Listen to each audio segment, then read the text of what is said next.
우리 기도하고 우리 같이 말씀을 나누겠습니다. 사랑해 주님 감사합니다. 하나님, 오늘 함께 모여서 창세기 말씀을 함께 공부하고자 합니다. 주님 지혜 허락하여 주시고 주의 말씀을 함께 나눌 때에 그 말씀 안에서 주시는 하나님의 음성을 들을 수 있는 복된 시간 될 수 있도록 축복하여 주시옵소서. 감사드리며 예수 그리스도의 이름으로 기도드립니다. 아멘. 네, 저번 주에 이어서 두 번째 성경 공부 시간입니다. 오늘은 창세기를 같이 공부할 텐데요. 저번 주에 서론적인 부분들을 함께 나누고 공부를 했습니다. 저번 주에 나눌 때 제가 한 가지 또 나눠드리고 싶은 것들이 있었는데 뭐냐면 성경을 보는 공부하는 방법입니다.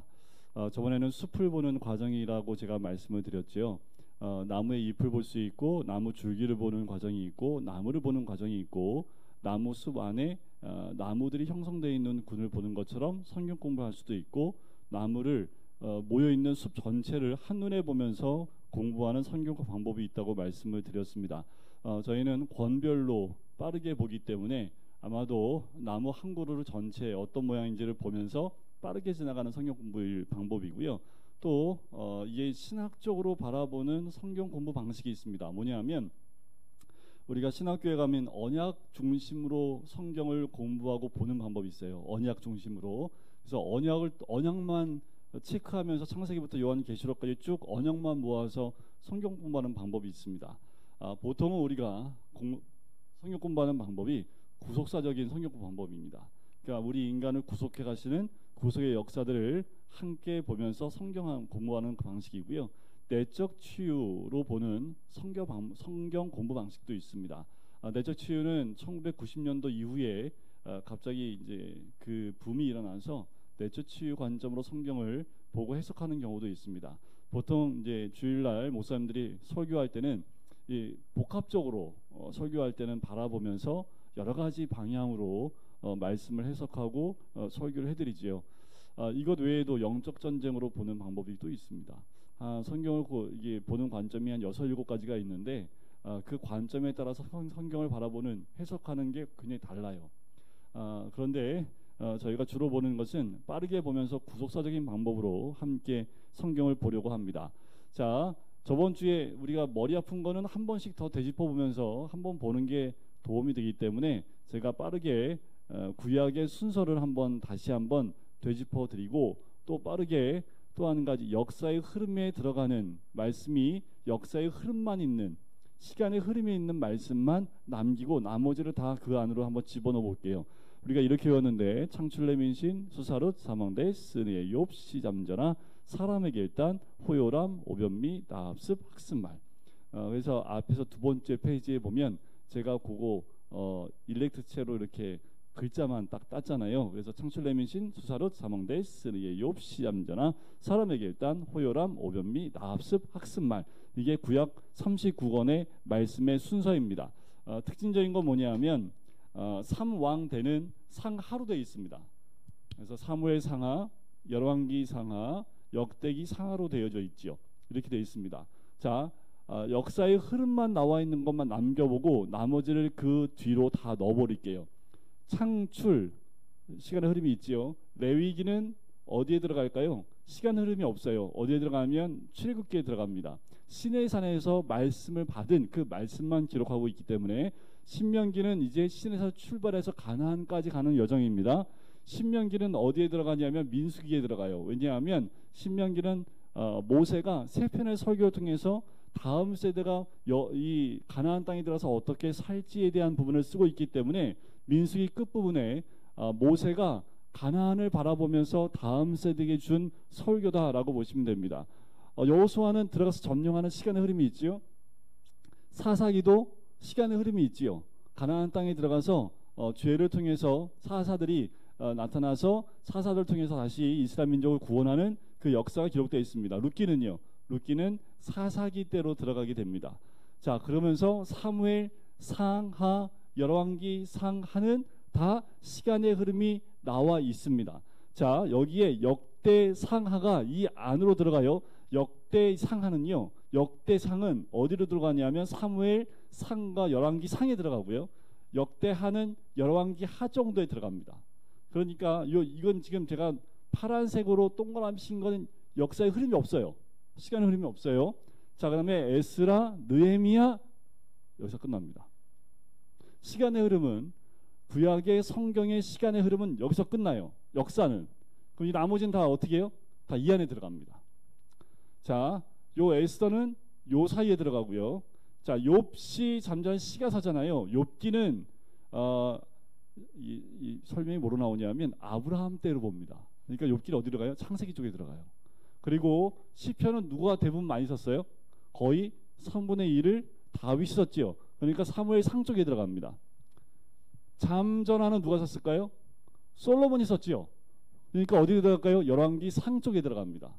자, 그리고 사람에게 일단 호요람, 오변미, 나악사 합친말은 뭐예요? 다 선지서죠. 선지서는 포로기 전 후로 나눠집니다. 그리고 돌아와서 쓴 선지서도 있습니다. 그래서 이 전체가 다 어디에 들어가냐면 여기 열왕기 상하, 하와 여기 이 안에 다 들어갑니다. 여기 있는 거 싹 다 잡아서 여기에 싹 다 들어가요. 그러니까 지금 여기에 들어가 있는 모든 것은 역사의 흐름이 다 없고 이 안으로 다 들어간다고 보시면 돼요. 그러니까 구약을 보면 시간의 흐름은 창출, 민, 수, 사, 사망, 삼, 하, 왕, 하, 그리고 스느, 이걸로 딱 끝납니다. 그래서 여러분들 성경책 보면 두란노에서 나온 성경책인가 있어요. 역대 성경, 역대 순서로, 역사의 순서로 이걸 다 재배치한 성경이 있습니다. 지금 우리는 이런 순서도 있죠. 창출, 레민신 이렇게 돼 있잖아요. 근데 그 성경은요, 순서 가다가 룻기까지 가다가 열왕기, 역대 상하가 이 안으로 들어가 버립니다. 시편도 다 잘라가지고 그 안으로 다 들어가 버려요. 그래서 순서를 완전히 역자순으로 쭉 배워내놓은 성경책이 따로 있어요. 솔직히 한번 읽어보시긴 하시는데 좀 비싸요. 성경책이 새로 해서. 근데 굉장히 헷갈려요. 우리는 이 책의 이 책에 익숙하다 보니까 그 시간 순으로 이렇게 해놓은 성경책을 읽다 보면 막 헷갈려요. 그런데 이제 저희 같은 이제 성경을 연구하시는 분들은 참고로 옆에 놓고 참고 자료로 보기에는 적당한데, 일반 성도님들이 나는 한번 역사 순으로 성경 한번 보고 싶어 하시는 분들은 한번 사서 구입해 보셔서 보시는 것도 괜찮습니다. 근데 한 6, 7만 원 해요. 꽤 비쌉니다. 특이한 형식으로 되어 있기 때문에 좀 비싸요. 자, 오늘은 창세기부터 들어갑니다. 오늘은 창세기를 다 끝날 거예요.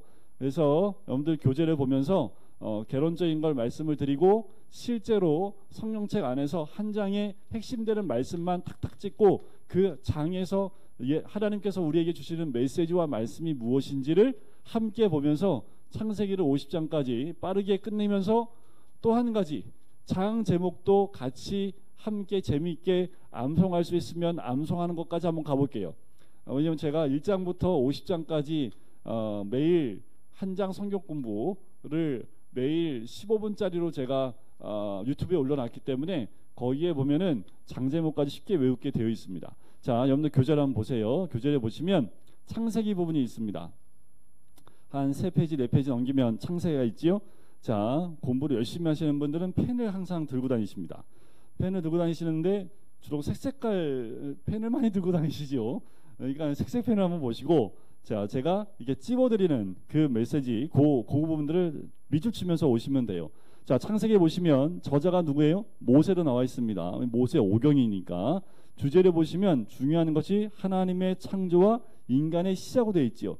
창조와 시작. 그러니까 한마디로 말하면 뭐예요? 핵심 단어가 시작입니다. 시작이라는, 그러니까 창세기 뭐야? 시작하는 책이야. 뭐가 시작하는데 인류의 시작과 전 세상, 세계, 온 우주의 시작이 나오는 책이다라고 보시면 됩니다. 그래서 내용을 보시면 시작의 책으로서 천지 만물과 인간의 기원을 알리는 그 책이고요. 더 나아가서 인간의 반복되는 죄악과 실패 속에서도 넘쳐나는 하나님의 전적인 용서와 은혜를 발견하는 책입니다. 자, 그 다음 주에 보면 그 내용이 크게 두 부분으로 나눠지는데 1장부터 11장 그리고 12장부터 50장, 요 구분은 정확하게 기억하셔야 됩니다. 1장부터 11장, 12장부터 50장까지 나눠지는 것은 여러분들 정확히 기억하고 계셔야 돼요. 1장부터 11장까지는 인류의 시작으로 보시면 되고, 12장부터 50장까지는 민족의 시작입니다. 똑같이 4가지 사건과 4명의 인물로 구성되어 있습니다.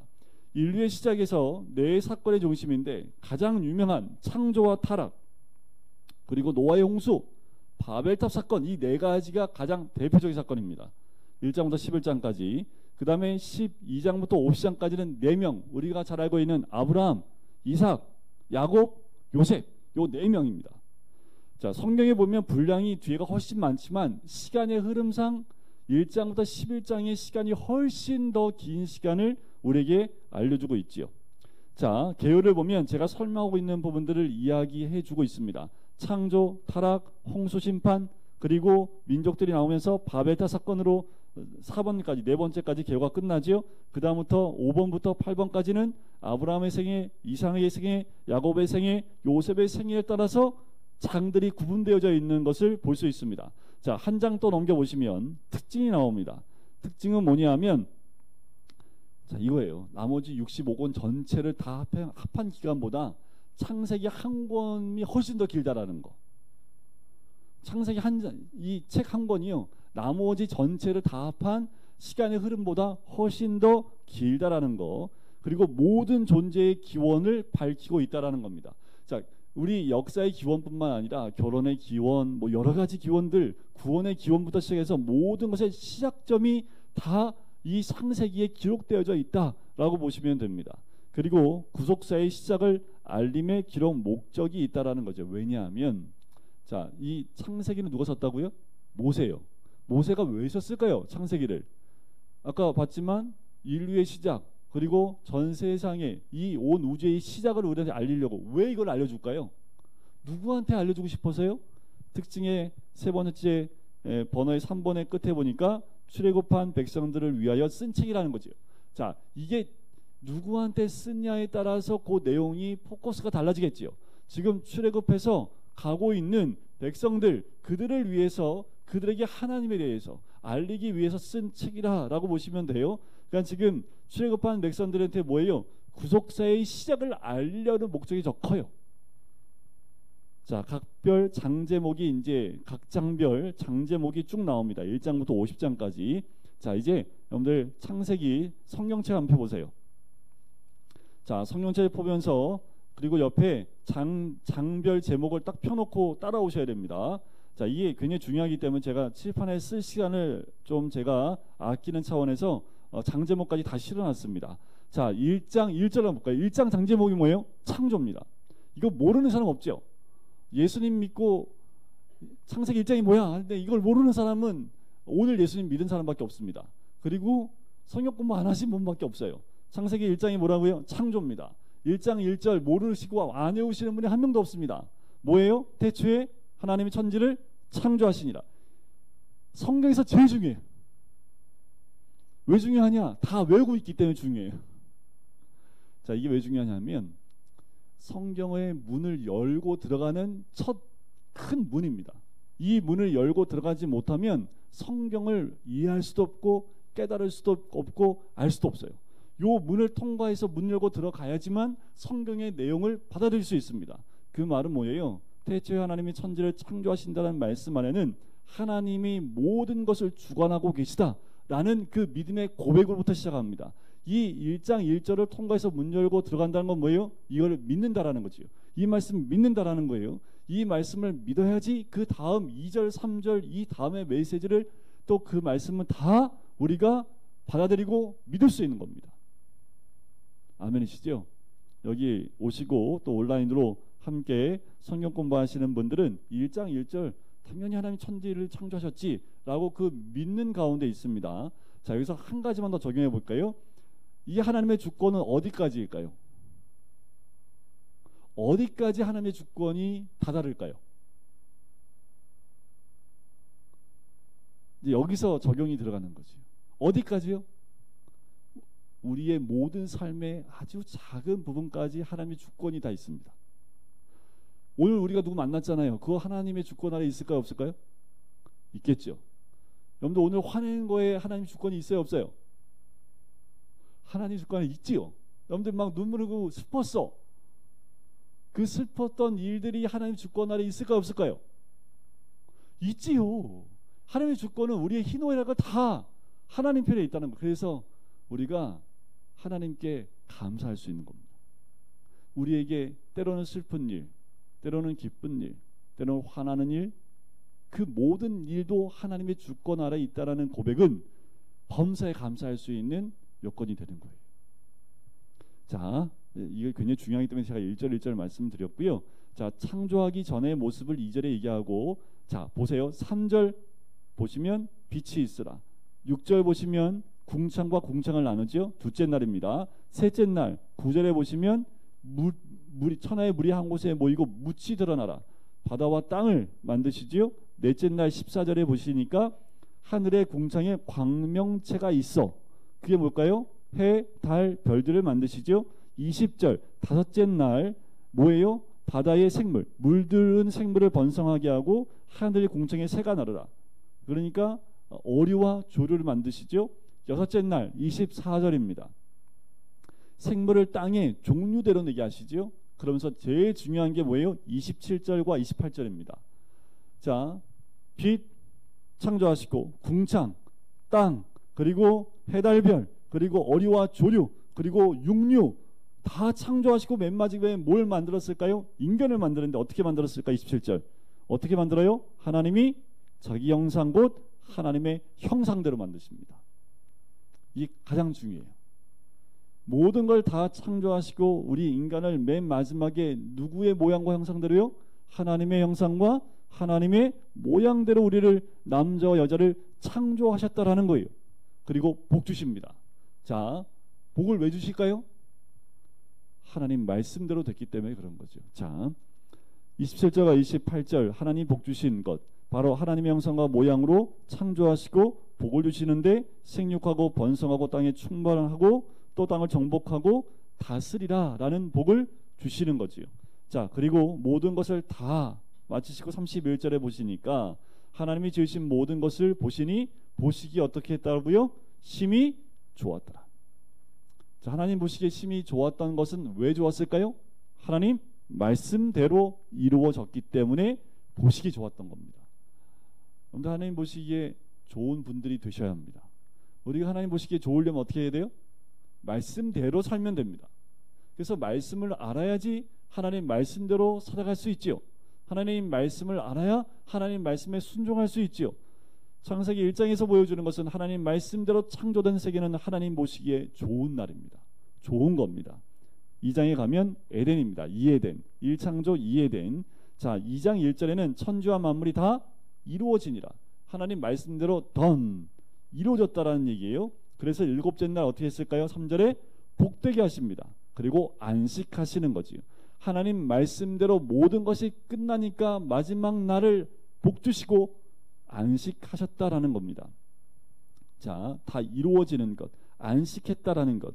진정한 안식은 말씀대로 이루어졌을 때 주어지는 복입니다.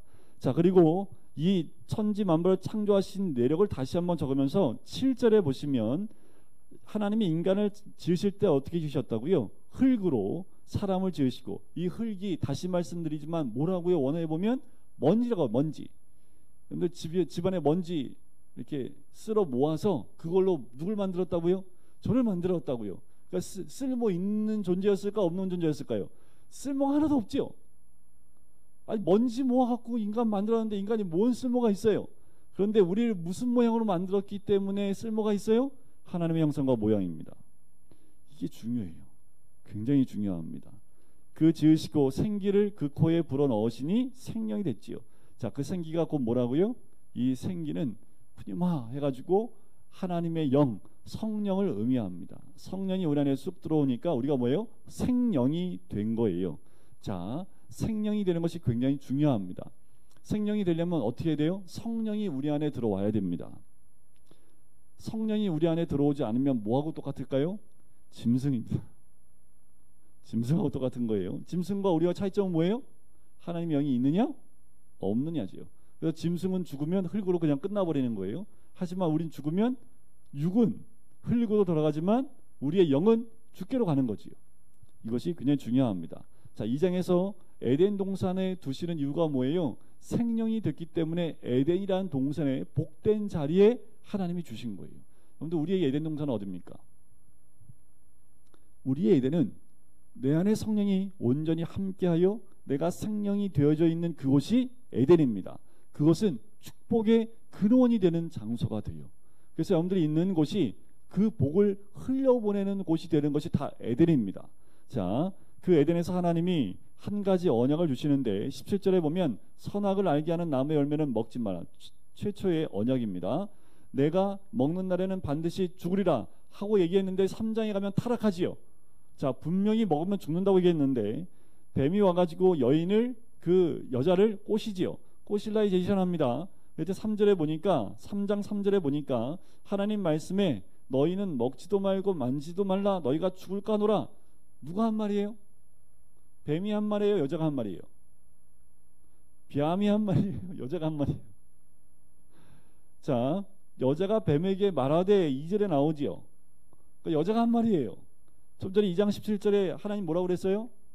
반드시 죽는다고 그랬지요. 근데 뭐예요? 죽을까? 그러니까 말씀을 잘 못 배웠어요. 근데 말씀을 정확하게 못 배우면 이렇게 타락합니다. 말씀을 정확하게 알고 계셔야 됩니다.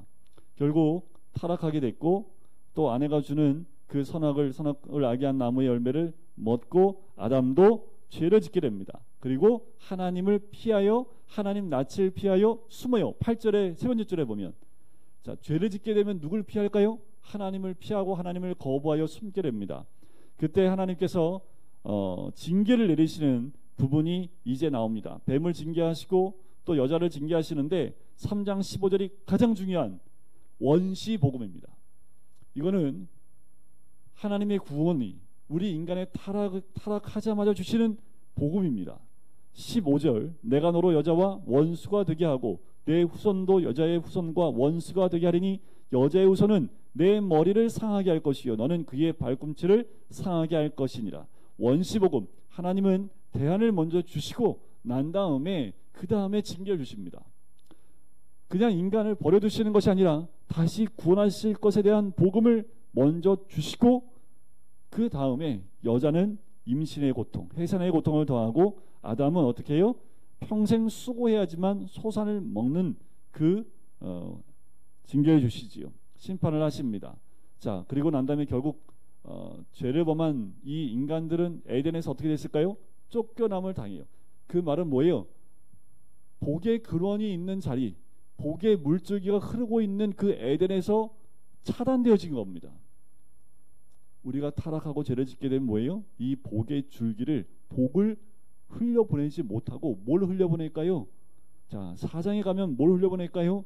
죄를 흘려보낼 수밖에 없습니다. 4장은 사가 우리나라 말로 죽을 사자죠. 그러니까 살인 얘기가 나와요. 살인. 자, 가인과 아벨 얘기가 나오는데 여기서 딱 한 가지만 기억하시면 됩니다. 타락한 인간이 하나님을 만날 수 있는 유일한 한 가지 방법 뭐밖에 없을까요? 예배밖에 없습니다. 예배 외에는 방법이 없어요. 그래서 가인과 아벨이 뭐 했어요? 아담하고 하와한테 너무 잘 배웠어. 그래서 하나님 앞에 뭐 한 거예요? 제사를 드렸다라는 거예요. 그런데 중요한 건 뭐예요? 가인의 제사는 하나님 받으셨어요? 안 받으셨어요? 안 받으셨어요. 아벨의 제사는요? 받으셨어요. 중요한 건 예배를 하나님이 받으시게 드려야지 우리 인간이 원하는 대로 드리는 게 아니라는 거죠. 자, 아벨의 예배는 성공을 했고요. 가인의 예배는 성공하지 않으니까 예배가 성공했다는 말은 뭐예요? 하나님과의 교통이 있는 예배가 되어야 됨을 의미합니다. 요한복음 4장에 보면 그 가나안 여인이 아니라 그 여인 있죠. 우물가에 나왔던 죄 많은 그 여인하고 예수님이 대화할 때 하나님의 영이시니 예배하는 자가 영과 진리로 예배할지니라. 그 진짜 예배가 무엇인지를 예수님이 알려주었듯이 지금 가인과 아벨 가운데에도 예배에 대해서 알려주시는 거예요. 4장에 가자마자 예배에 실패한 자와 성공한 자의 모습이 극명하게 드러납니다. 실패하니까 어떻게 해요? 살인을 범하게 되는 거지요. 그 다음에 후손들은 어떻게 할까요? 하나님을 계속 떠납니다. 4장 16절에 보니까 가인이 여호와 앞을 떠나지요. 죄진 인간은 계속 여호와를 피하고 여호와를 앞을 떠나는 인생이 되게 됩니다. 5장은 아담의 계보가 나와요. 오아담 계보. 아담의 계보는 뭘 우리에게 알려주냐 하면 5장 1절 끝에 보니까 하나님이 인간을 창조하실 때 무슨 모양대로요? 하나님의 모양대로. 그런데 3절 보세요. 아담은 130세에 누구의 모양과 누구의 형상이요? 자기의 모양과 자기 형상대로 아들을 낳아요.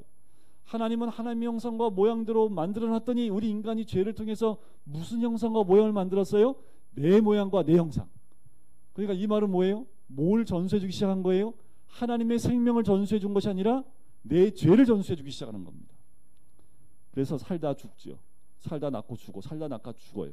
근데 참 재밌는 거 뭐냐면 아담이 어느 때까지 사는 줄 아세요? 아담이 죽지 않고 올라간 사람이 누구 있어요? 에녹 시대까지 살아요. 아담이 에녹이 살고 있는 삶을 보고 죽어요. 에녹은 65세의 자녀를 낳고 그 이후에 300년 동안 하나님과 동행하다가 하나님이 데려가십니다. 자, 어떻게 해야지 하나님이 데려가실까요? 하나님과 동행하는 겁니다. 동행하는 건 뭐예요? 쫓아오는 게 아니라 하나님과 옆에 서서 함께 걸어가는 것이 동행하는 거지요. 하나님과 보조를 맞춰서 걷는 거예요. 내가 원하는 대로 하나님은 내 보조에 맞추세요가 아니라 하나님과 동행한다는 건 하나님 곁에서 하나님이 가실 때 그 보조에 맞춰서 함께 걸어가는 것을 의미합니다. 그렇게 에녹은 함께 걸어가다 어디까지 걸어갔어요? 하늘나라까지 그냥 죽지 않고 걸어갔던 인물이 에녹입니다. 근데 결국 낳고 죽다가 노아 때까지 연결이 되지요. 자, 6장은 이렇게 외워요. 육중한 방주. 방주 엄청 크잖아요. 육중한 방주인데 왜 이 방주 사건이 나왔냐면 6장 5절.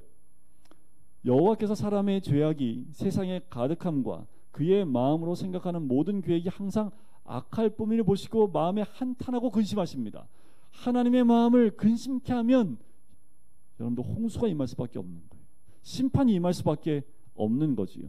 여호와께서 사람의 죄악이 이 세상에 가득한 것. 여러분들 이 세상의 죄악이 가득 채워지지 않도록 우리가 복음으로 이 땅을 정화시키고 정결케 안 하면 어느 순간 이 땅의 죄악이 가득할 때 이때 이 홍수 때와 같이 하나님의 심판이 임할 수밖에 없는 거지요. 그런데 그 심판 가운데 한 명 8절에 보니까 노아는 여호와께 은혜를 입었더라. 그 사람은 누구예요? 9절에 보니까 의인이요 완전한 자요. 여기 또 하나가 나와요. 하나님과 동행하였으니. 그래서 하나님이 노아를 통해서 뭘 만들어요? 방주를 만들게 하십니다. 그 방주는 뭐 하는 곳이에요? 구원의 방주입니다. 그곳에 들어가면 살아요, 죽어요? 살아요. 살 수 있는 방주를 만들어 놓는 거지요. 방주 밖에 있으면 죽어요, 살아요? 죽어요. 물에 다 수정되기 때문에 숨을 쉴 수 없어요. 공기가 없어요. 그런데 이 배 안에 들어오면 숨을 쉴 수 있습니다. 그러니까 우리 어디 들어가야 돼요? 방주로 들어가야지요. 결국 방주를 다 만들고 7장에 보니까 홍수가 일어납니다. 물로 칠 홍수. 물로 치는 홍수니까 7장에 나오는 거예요. 홍수가 내려서 모든 것이 다 물에 싹 다 잠겨버립니다. 그리고 이 지상에 있는 호흡이 있는 모든 것들은 다 죽습니다. 그리고 오로지 노아의 가족들만 살아남게 됩니다.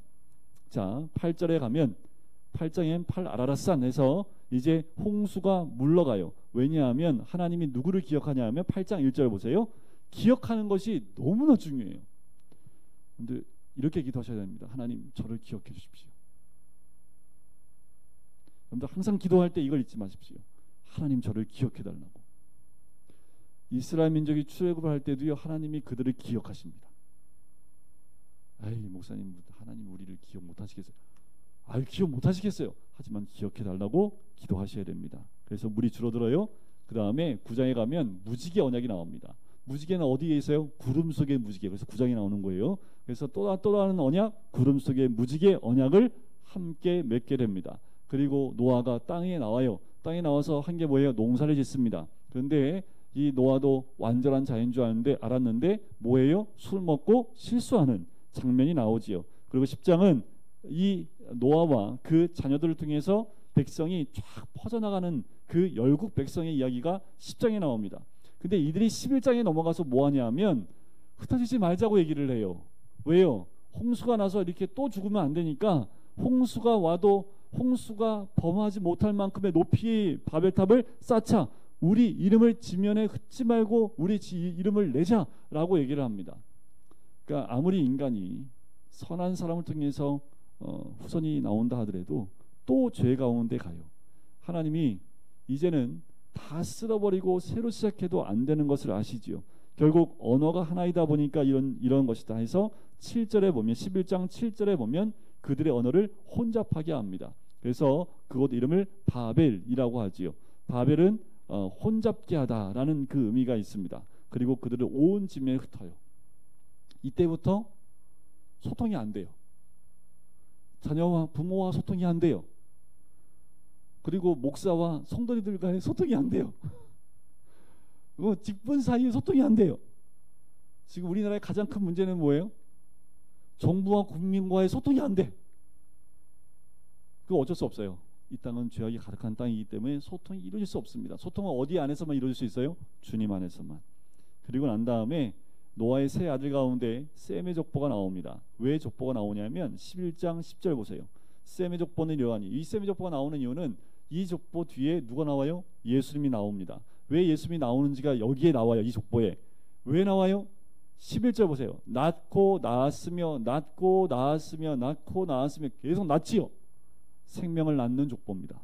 그래서 이 족보는 예수 그리스도에게까지 갑니다. 그리고 데라의 족보까지 연결이 되지요. 자, 11장 27절에 보면 데라의 족보는 하면서 소개를 하면서 누가 나오냐 하면 아브라함과 나홀이 나와요. 자, 아브라함과 나홀이 나오는데 그 가운데 아브라함이 있습니다. 아브라함의 아내가 누구예요? 여기는 아직 이름이 바뀌기 전이니까 사레입니다. 30절에 보니까 사레는 임신하지 못함으로 자식이 없었더라. 이 한 절에 딱 들어가요. 그 다음에 12장 가면 1 더하기 3복 언약이 나옵니다. 또 다른 언약이 나오지요. 1절 여호와께서 아브라함에게 이르시되 너는 너의 고향과 친척과 아버지의 집을 떠나 내가 내게 보여줄 땅으로 가라. 2절 3절 굉장히 중요하죠. 언약이기 때문에 중요합니다. 자, 아브라함이 우리 믿음의 뭐예요? 조상이지요. 아브라함이 믿음이 뛰어나기 때문에 조상이 된 게 아니라 아브라함이 그런 아브라함도 믿음의 조상으로 만들 수 있다면 우리는 더더욱 하나님이 믿음의 조상으로 만들 수 있다는 겁니다. 자, 아브라함이 특별한 어떠한 믿음의 뭐가 있어서 이렇게 되는 것이 아니라는 것. 자, 아브라함이 하나님 말씀을 듣고 떠나가는 그 모습도 믿음의 사람이지만 아브라함을 보세요. 자, 그 땅으로 가라서 갔어요. 그래서 그 땅에 도착을 했어요. 근데 10절에 보니까 기근이 들으니까 아브라함이 그 땅을 떠나버립니다. 믿음이 있어요, 없어요? 많이 부족하지요. 지금부터 이제 믿음의 사람을 하나님 만들어 가십니다. 결국 애굽에 내려가서 뭐 했을까요? 아내를 누이라고 팔아버립니다. 하나님이 은혜 내려주셔서요, 뺏기지 않아요. 오히려 많은 양과 소와 염소를 다 끌고 다시 가나안으로 돌아옵니다. 가나안에서 돌아왔더니 13장에 너무 많으면요 싸워요. 돈 많으면 싸워요. 싸우니까 어떻게 해요? 13장에 롯과 분리가 됩니다. 자, 여기서 아브라함이 한 단계 업그레이드 된 게 있습니다. 뭐냐면 롯의 목자와 아브라함의 목자가 싸우니까 조카를 불러요. 불러서 이렇게 얘기해야 되잖아요. 너 누구 때문에 돈 벌었는데 배운 막락한 놈 나가! 이렇게 해야 되는데 너 앞에 땅이 있으니까 네가 가. 너 이쪽 가면 내가 반대편으로 갈게. 그러면 롯이 아유 삼촌 죄송해요. 제가 잘할게요. 이래 정상이지요. 근데 이놈이 얼씨구나 이리 기회가 왔다 해서 어디에요? 눈을 딱 들어보니까 물이 넉넉한 곳이 있는데 어떤 넉넉한 곳이냐 하면 10절 끝에 보니까 13장 10절 끝에 보니까 여호와의 동산 같고 애굽 땅과 같았더라. 무슨 땅과 같은 거예요? 애굽을 한번 갔다 왔더니 그 땅이 애굽 땅처럼 보이는 거예요. 여러분들 멸망하려면 세상과 같은 곳을 따라갑니다. 교회에 있어도 세상 같은 곳을 바라보기 시작을 하면 영락 없어요. 왜냐하면 13절 보세요. 큰 죄인이 있는 곳인데 영적으로 볼 수 있는 눈이 없으니까 어떻게 해요? 세상처럼 아주 풍족한 곳이다 생각하여 그것을 선택해 갑니다. 그 좋은 곳 따라갔으니 아브라함한테 남은 건 뭐밖에 없을까요? 뭐밖에 없을까요? 믿음밖에 없지요. 뭐밖에 없어요. 14절 보세요. 롯이 떠난 다음에 여호와께서 아브라함에게 눈을 들어서 동서남북을 보라고 하죠. 이게 동서남북 언약입니다. 볼 게 뭐 있어요 여기에? 진짜 여기는요 아무것도 없습니다. 허허벌판이에요. 그런데 내 자손에게 이 땅을 주겠다 했더니 아브라함이 믿어요. 그리고 거기에 제단을 쌓고 예배를 드립니다. 이게 믿음입니다. 보이는 것 하나 없어도 하나님이 주시겠다 하면 믿음으로 예배 드리는 것이 믿는 자의 모습입니다. 결국 이 롯은 어떻게 했을까요? 14장 가면 사해동맹이 나옵니다. 전쟁 가운데 사로잡혀가는 이 롯의 모습을 봐요. 자, 이 정도 되면 다시 돌아와야 되지 않을까요? 근데 롯은 안 돌아와요. 왜요? 그 땅이 무슨 땅과 같아요? 애굽 땅과 같아요. 삼촌이 있는 아브라함의 땅은 어떤 땅이에요? 허벌판이에요. 가요 안 가요? 그렇게 싸움에서 붙잡혀가고 아브라함이 가서 구출해줬음에도 불구하고 다시 안 돌아옵니다. 이게 세상 맛을 본 사람의 특징이에요. 어떻게 돌아올까요? 유황불로 다 때려 죽여야지 거기서 구원받고 돌아올 것 같지요. 19장 보세요. 돌아오나 안 돌아오나. 자, 그렇게 해서 아브라함이 그 많은 이 병사들을 자기 집에서 길리운 몇 명이요? 318명을 데리고 몇몇 민족들, 그 족속들의 연합군과 함께 올라가서 그 광대한 나라의 군대를 다 격파하고 내려왔습니다. 그런데 15장 1절에 보니까 여호와의 말씀이 환상 중에 아브라함에게 나타나지요. 아브라함아 두려워 말라. 왜 두려워하냐면요, 밤중에 가서 기습을 했거든요. 그래서 그러니까 해가 밝으면 자기들이 누가 와서 자기 친지 알고 다시 역공격해 들어오면 아브라함은 상대할 수가 없습니다. 아브라함은 뭐 나라도 아니고 한 족속의 아주 작은 족속의 그냥 족장밖에 안 되기 때문에 이길 수가 없어요. 그러니까 어떻게 두려움 가운데 있을 수밖에 없지요. 그때 하나님이 이렇게 말씀하시죠. 15장 1절에 나는 내 방패 큰 상급이다. 그랬더니 대뜸 아브라함이 여기에 맺힌 게 많아요. 뭐가 맺힌 게 많을까요? 데리고 나올 때 큰 민족 이루게 해준다고 해놓고 왔는데 지금 뭐가 없어요? 자기한테 자식이 없어요. 거두절미하고 하나님 자식도 안 주면서. 그랬더니 하나님이 어떻게 해요? 말로 해서 안 믿으니까 나와봐. 하늘을 쳐다보게 합니다. 여기 별 세봐. 지금은 별 몇 개니 셀 수 있죠. 지금 안 보이니까. 근데 이때 당시의 별은요, 은하수가 쫙. 별을 셀 수 있어요, 없어요? 셀 수 있으면 한번 세봐라. 네가 센 것 이상으로 내 자손이 이와 같겠다. 그런데 15장 6절 굉장히 중요한 말씀이 나옵니다. 아브라함이 뭐예요? 믿어요. 그래서 로마서에 나오는 이신칭이가 이 말씀을 기반으로 나온 겁니다. 굉장히 중요한 말씀이죠. 그런데 이때 아브라함의 믿음이 정점에 있었을까요? 아니에요. 그럼에도 불구하고 아브라함이 하나님의 말씀을 믿으니 여호와께서 이를 그의 의로 여기십니다. 그리고 난 다음에 횃불 언약을 맺어요. 횃불 언약은 재물을 반 쪼갭니다. 반 쪼개고 언약을 맺는 두 사람이 그 쪼갠 그 사체 가운데로 지나가요. 그 뭐냐 하면 이 언약을 깨는 사람은 이 사체와 같이 반으로 쪼개 죽는다라는 의미가 있습니다. 그러니까 죽음을 의미하는 그 언약인데 아브라함이 지나갔을까요? 안 지나갔을까요? 안 지나가요. 그리고 횃불만 지나갑니다. 하나님은 이미 아셨습니다. 아브라함은 언약을 지킬 수 없다는 것을 알았기 때문에 하나님만 이 언약을 맺습니다. 자, 그리고 그 언약을 맺자마자 16장 가서 누굴 낳았을까요? 이스마엘을 낳아요. 이스마엘을. 그게 아브라함입니다. 한 장 전만 해도 횃불 언약, 믿음으로 의 딱 했는데 한 장 딱 지나가자마자 사례가 와가지고 난 애기 못 낳을 것 같으니까 여기 하갈을 통해서 자녀 낳으라고. 근데 하갈 어디 출신인지 아세요? 애굽 출신입니다. 애굽 괜히 내려가지고 그 종 하나 데리고 왔다가 지금 그 후손으로 이스마엘까지 낳은 거지요. 또 낳는데 또 한 번에 잘 낳아요, 이스마엘이. 그러니까 어떻게 해요? 이스마엘은 나중에 이스라엘 민족과 대치점에 있는 민족으로 커질 수밖에 없습니다. 이게 이제 아브라함의 모습이지요. 결국 이 이스마엘 낳고요, 예수님 하나님이 이 아브라함과 13년 동안 한 번 나타나지 않으세요. 16장 16절.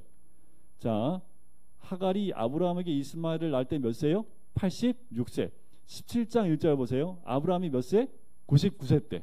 그러니까 13년 동안 하나님 안 나타나신 거예요. 그리고 17장 1절에 이제 할례 언약 하시는데 너는 전능한 하나님이라, 나는 전능한 하나님이라, 너는 내 앞에서 행하여 완전하라 하면서 할례 언약을 하게 하십니다. 그러니까 죄의 근원을 끊으라는 겁니다. 끊어야 될 것을 다 끊으라는 거예요. 그때 13년 만에 만난 아브라함이 그 이름을 계명하고 한 족장의 아버지가 아니라 민족의 아버지로 그 비전이 확대되면서 자기의 개인적인 사견이나 자기 뜻들을 다 잘라버리는 겁니다. 할례 언약을 받고 난 다음에 사라의 이름도 사라라고 이름을 계명하여 주시지요. 그러니까 어떻게 사람을 더 비전을 확대해 주시는 모습을 보게 됩니다. 18절과 19절은 소돔과 고모라를 위한 아브라함의 중보기도와 19장은 소돔과 고모라의 멸망이 나옵니다. 결국 롯은 소돔과 고모라에서 멸망당한 데서 구출되어서 그냥 딸 둘과 함께 그냥 도망쳐 나옵니다. 아내는 뭐가 돼요? 소금 기둥이 되죠. 우리가 잘 아는 소금 기둥이 됩니다. 자, 20장에 가면 이제 이방왕 아비멜렉을 만나게 됩니다. 자, 이방왕 아비멜렉을 보시면 이방왕 아비멜렉한테 가요. 근데 중요한 게 1절, 20장 1절입니다. 아브라함이 거기서 네게부 땅으로 옮겨 가데스와 술 사이 그랄에 거주하지요. 자, 여기는요 하나님이 주신 가나안 땅의 변방입니다. 왜 중심에서 변방으로 가요? 하나님이 약속한 땅 가운데 있어야 되는데 변방으로 가니까 어떻게 해요? 그 그랄 지역을 다스리고 있는 이게 블레셋입니다.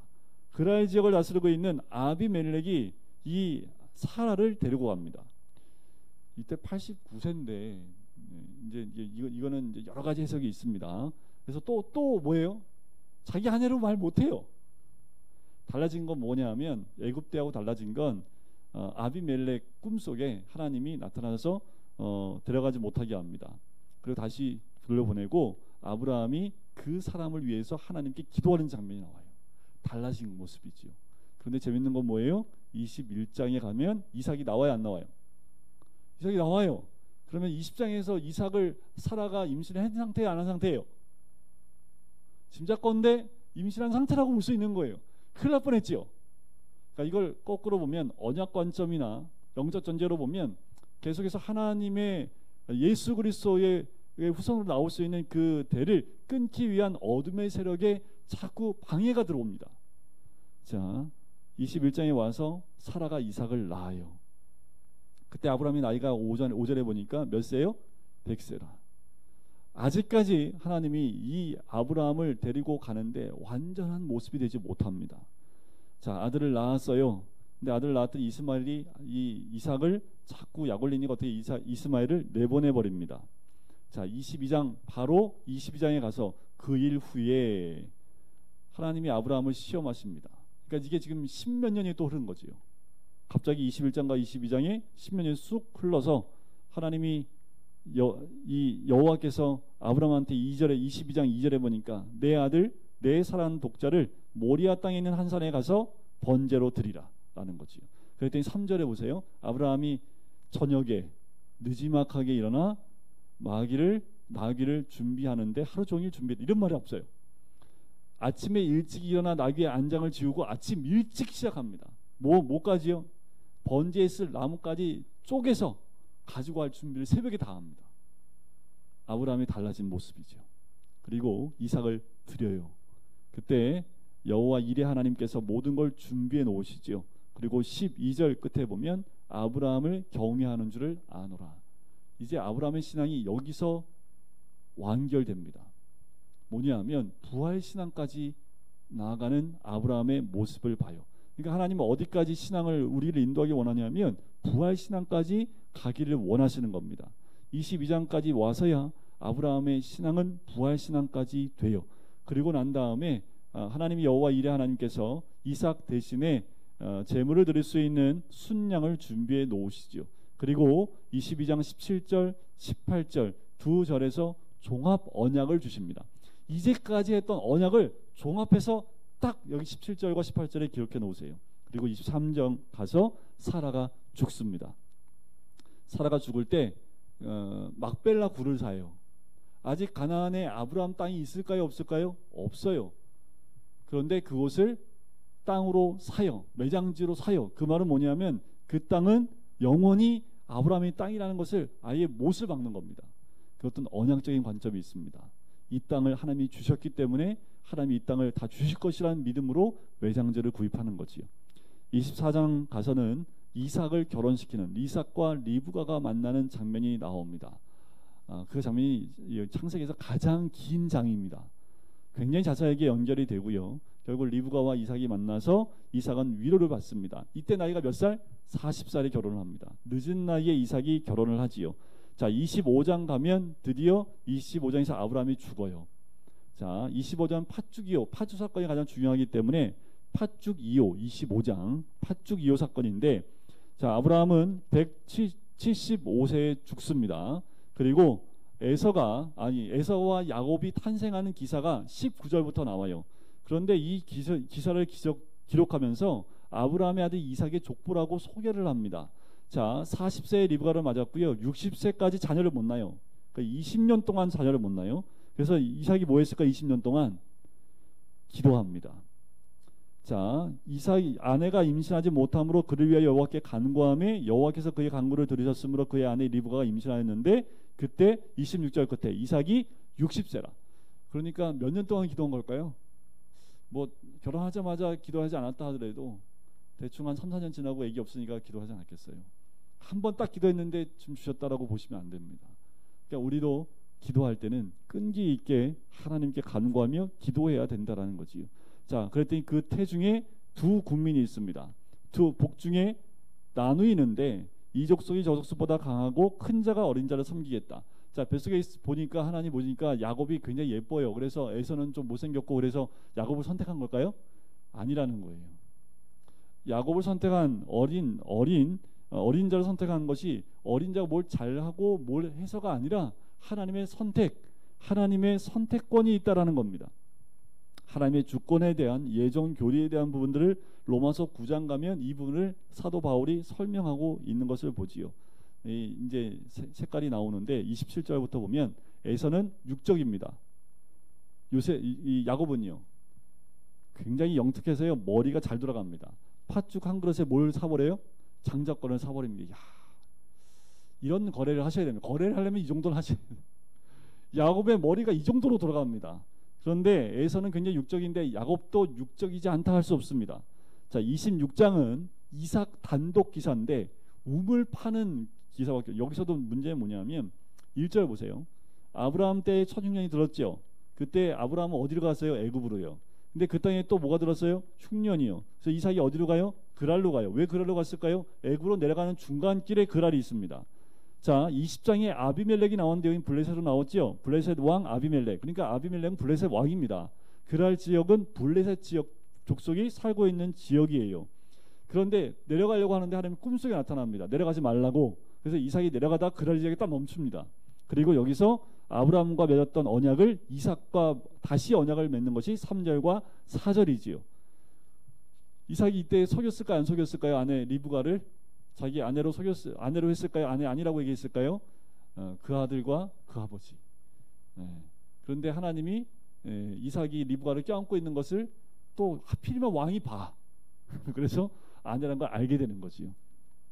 자, 그래서 이삭이 이제 자기 아내를 보호받게끔 조처를 해줍니다. 이삭이 거기서 크게 부자가 되는 장면들이 나오지요. 하나님 말씀에 순종하여 말씀대로 떠나지 않았더니 하나님이 첫 해에 100배의 열매를 얻게끔 하시는 장면이 26장에 나오는 겁니다. 자, 27장에는 갑자기 이삭이 눈이 멀어요. 희한하지요. 갑자기 한 장밖에 안 지나갔는데 이삭이 죽을 것 같아. 근데 언제 죽는지 아세요? 35장 가서 죽어요. 27장은 아직 죽을 때가 안 됐습니다. 그냥 눈이 좀 어두워졌는데 맏아들 에서를 불러요. 에서야, 내가 이제 죽을 때가 다 된 것 같으니까 별미 좀 만들어 와. 내가 너 축복해 주고 죽을게. 근데 이 얘기를 누가 들어요? 리브가가 들어요. 야곱아, 일로 와봐. 네가 대신 가서 이 축복 받아라. 해서 여러분들 그 유명한 에서 대신에 속이고 야곱이 에서처럼 들어가서 축복권을 확 다 뺏어옵니다. 나중에 에서가 왔을 때 심히 이걸 알고 나서 화를 내지요. 결국 에서가 야곱을 죽이려고 합니다. 그래서 28장에 보면 두 팔 돌베개지요. 베델에서 돌베개 베고 잠을 자는 야곱의 모습이 나오는데 한시에 두 아들을 이룰 수 없었기 때문에 야곱을 불러서 리브가가 자기 오라버니에게 보내버립니다. 그때 보낼 때 28장 3절과 4절에 다시 한번 두 번째 축복을 해주죠. 에서는 계속 육적인 사람이었기 때문에 부모의 말을 듣지 않고 이방 여인에게서 자꾸 아내를 맞이하게 됩니다. 베델에서 삼촌한테 가는 그 길 가운데 하나로 가는 길 가운데 꿈속에 돌베개 베고 자는 그 꿈속에 하나님을 만나는 장면이 나오지요. 모든 걸 잃어버리고 빈손으로 가는 그 길바닥에 누워 있을 때 그 베델에서 하나님을 만납니다. 그리고 여기서 하나님이 또 언약을 주시지요. 그랬더니 야곱이 그 언약을 맞받아쳐서 또 다른 하나님한테 언약을 제시합니다. 그게 28장이에요. 29장에 이제 라반 집에 갑니다. 라반 집에 갔더니 이제 그 집에 품꾼으로 일해요. 몇 번이나 품삯을 바꿨을까요? 10번 넘게 품삯을 바꿔버립니다. 결국 이 야곱은 누구한테 반했을까요? 라반의 두 딸이 있습니다. 우리가 잘 아는 레아와 라헬입니다. 누구의 눈이 멀었을까요? 라헬이요. 레아는 좀 안 그랬 안 있는 거. 라헬이 좀 예뻤나 봐요. 그래서 라헬한테 했는데 라반이 속여요. 그래서 누구하고 결혼해요? 라헬과 결혼을 해버립니다. 아니 레아와 결혼을 해버립니다. 그래서 결국 라헬까지 아내로 주게 되지요. 그렇게 해서 야곱이 떠나지 못하게끔 라반이 만들어 버립니다. 30장에 가서 20년이 흘러가요. 그러니까 이 29장 끝에 자녀들을 낳게 되죠. 12아들을 낳습니다. 여기 보면 29장 32절에 보면 르우벤을 낳고요. 33절에 시므온을 낳고요. 자식을 참 잘 낳아요. 34절에 레위를 낳고요. 35절에 유다를 낳습니다. 30장에 가면 새빵살이하면서 또 자녀를 낳는데 이제는 자녀를 못 낳으니까 그 시종들을 들여보내서 자녀를 또 낳아요. 6절에 보니까 단을 낳지요. 8절에 보니까 납달리를 낳아요. 11절에 보니까 갓 낳아요. 13절에 보니까 아셀을 낳아요. 그리고 18절에 가보니까 이사가를 낳아요. 20절에 보니까 스불론을 낳아요. 21절에 보니까 유일한 딸 디나를 낳습니다. 그리고 22절 참 중요한데 하나님이 누구를 생각하신지라. 그러니까 여러분들 하나님이 우리를 생각하고 기억하게 하셔야 됩니다. 라헬을 생각하시니까 어떻게 해요? 태를 여셨지요. 그래서 요셉을 주십니다. 11번째 아들 가운데 요셉을 낳게 됩니다. 그리고 이제 야곱이 라반의 등을 쳐서 다 자기 소유로 만들어 버립니다. 그리고 31장에 넘어와서 결국 드디어 31장에서 라반에게서 모든 것을 빼앗고 난 다음에 보니까 이제 하나님을 기억하기 시작을 해요. 20년 중에 처음으로 하나님에 대해 언급합니다. 그리고 모든 소유를 다 가지고 그 라반의 집에서 떠나오는 것이 31장입니다. 32장은 이제 돌아와 야복 강가에서 그 형제를 만나는 그 장면이 32장입니다. 야복 강가의 씨름 아시죠? 씨름 아시죠? 이 씨름 가운데 하나님이 이에게 야곱의 이름을 뭘로 바꿔요? 이스라엘로 바꿉니다. 그 이름을 바꾼 이유가 뭘까요? 야곱으로 살지 말고 사기꾼으로 살지 말고 이스라엘로 살라는 겁니다. 그런데 바뀌어진 이름대로 안 살아요. 35장에 다시 한번 그 이름을 이스라엘로 또 개명해 줍니다.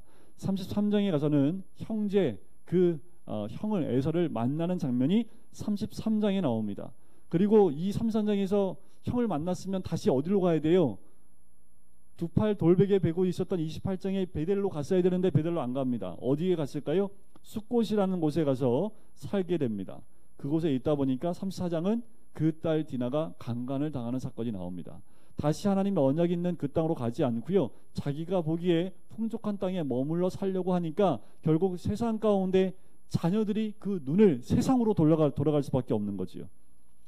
결국 이 두 아들을 이 누구예요? 시므온과 그리고 누구예요? 레위가 시므온과 레위가 이 족속에게 다 들어가서 세겜 족속에 가서 다 죽여버립니다. 이 사건 때문에 이 야곱이요 34장 30절 보세요. 이렇게 얘기합니다. 내게 화를 끼치어 나로 하여금 이 땅의 주민국 가나안 족속 브리 족속 악취를 나게 하였도다. 나는 수가 적은즉 나를 치고 나를 죽이리니 계속 뭐밖에 안 나와요? 나밖에 안 나오죠. 아직까지도 35장에 하나님이 야곱을 부릅니다. 결국 이 야곱은 하나님의 부르심에 모든 우상을 다 묻어버리고 다 놓고 하나님 부름에 베델로 돌아가지요. 그래서 그 이름을 엘 베델이라고 합니다. 그리고 여기서 이 이삭이 죽는 장면이 28절에 나옵니다. 몇 세에 죽어요? 180세에 죽습니다. 그리고 36장에서는 그 에서의 족보가 등장하고요. 37장에 드디어 우리 가장 사랑하는 요셉이 나오지요.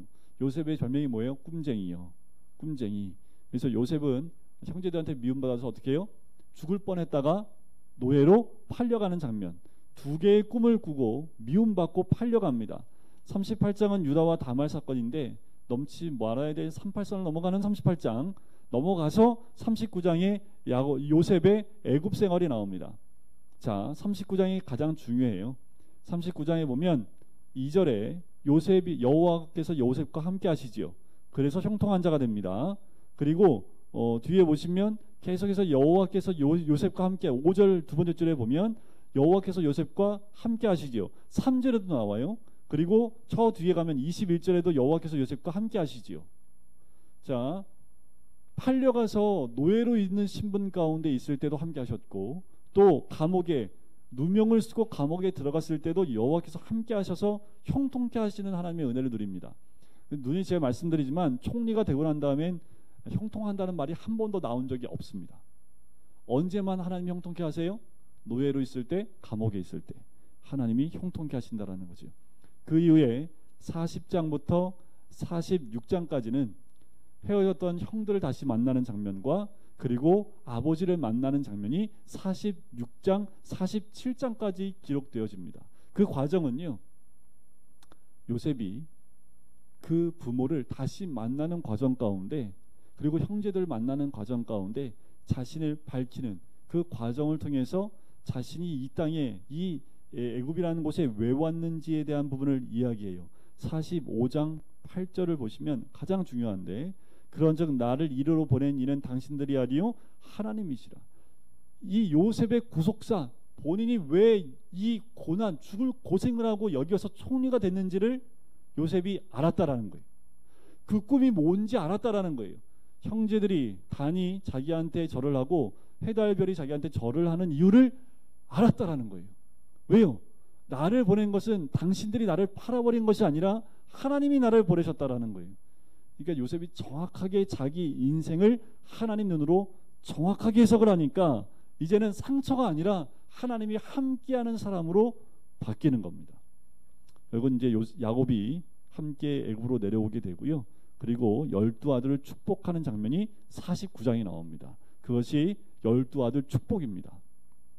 그리고 50장에 가서 야곱이 죽고, 그리고 요셉이 마지막 50장 끝에 죽는 장면이 나오는데, 자, 야곱이 죽고 나니까 요셉의 형들이요, 또 이게 겁이 난 거예요.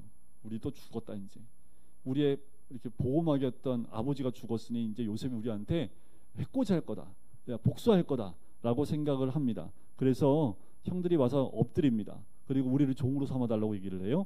50장 20절 한번 보세요. 마지막 장이니까 이제 끝났습니다. 네, 8분 오버 됐네. 네. 자, 요것만 하고 끝내겠습니다. 50장 20절 보면 당신들은 나를 해하려 하였으나 하나님은 그것을 선으로 바꾸사 오늘과 같이 많은 백성의 생명을 구원하게 하시려고 하셨나니 당신들은 두려워하지 마소서라는 거지요. 자, 하나님은 무엇을 뭐로 바꿔요? 나를 해하려고 했던 그 악을 선으로 바꾸신다라는 거예요. 또 하나의 기도 제목이 나왔죠. 하나님, 나에게 있는 모든 악은 다 선으로 바뀌어지게 해달라는 거예요. 다 선으로 바뀝니다. 아멘이시죠? 다 선으로 바뀌어요. 그런데 우리가 선으로 바뀐 것을 보지 못하고 악한 것만 생각하면 안 돼요. 나를 해하려고 했던 그것만 생각하고 있으면 원수를 갚는 것으로 선은 사라지고 이 해한 악만 남게 됩니다. 우리는 하나님의 구속사 가운데 모든 것을 선으로 바꾸시는 하나님의 은혜를 바라보셔야 될 줄 믿습니다. 그리고 마지막 유언이 있습니다. 마지막 유언만 보고 마칠게요. 25절. 요셉이 또 이스라엘 자손들에게 맹세시켜 이르기를 하나님 반드시 당신들을 돌보시리니 당신들은 여기서 내 해골을 메고 올라가겠다 하라. 그러니까 요셉이 뭐 한 거예요? 가나안 땅, 하나님이 약속하신 그 땅에 하나님이 결국 우리를 보내실 것을 요셉은 알았습니다. 또 그 언약을 믿었습니다. 그래서 어떻게 해요? 내가 지금 죽지만 내 해골은 가나안 땅이 날 묻어달라라는 그 유언을 통해서 너희들은 여기 애굽에 살 사람들이 아니라 하나님이 약속하신 가나안 땅으로 가야 된다라는 것을 그 남은 사람들한테 유언을 통해서 하나님의 언약을 나눠준 거지요. 그것이 마지막 요셉의 모습입니다. 여러분, 짧은 시간에 창세기를 쭉 한번 훑었어요. 여러분들 이렇게 파노라마처럼 쭉 흘러가시나요? 좀 빨랐지요. 네, 여러분들 졸지 마시라고 좀 빠르게 했는데 다음 주에는 출애굽기를 한번 쭉 하는데 창세기가 제일 길어요. 창세기가 가장 내용이 많고 긴 건데 이 정도로 끝냈으면 다음 주 출애굽은 전 시간보다 더 빨리 끝날 겁니다. 오늘 창세기 말씀 시작부터 끝까지 하나님의 인도하시는 과정 가운데 하나님 주신 메시지를 잘 기억해 주셨으면 좋겠습니다. 우리 잠시 같이 기도하고 마치도록 할까요? 우리 함께 같이 기도하겠습니다. 사랑의 주님, 태초에 하나님이 천지를 창조하셔서 이 땅 모든 것을 주관하고 계시는 줄 믿습니다. 주의 주권이 우리 개개인의 모든 삶 가운데까지 역사하시는 줄 믿습니다. 그렇게 요셉까지 이렇게 믿음의 조상들로 그들의 영혼들을 인도하시고 또한 고난 가운데에도 그들을 놓지 않고 인도하셨던 것처럼 하나님, 우리의 매일의 삶 가운데 주님께 인도함 받으며 모든 것을 선으로 바꾸시고 인도하시는 하나님의 은혜를 누릴 수 있도록 축복하시고 인도하여 주시옵소서. 코로나로 인하여 여러 가지 힘들고 어려운 환경 가운데 있는 우리들이 더 주의 말씀과 은혜 가운데 하나님을 바라보는 우리가 될 수 있도록 축복하여 주시옵소서. 감사드리며 예수 그리스도의 이름으로 기도드립니다. 아멘.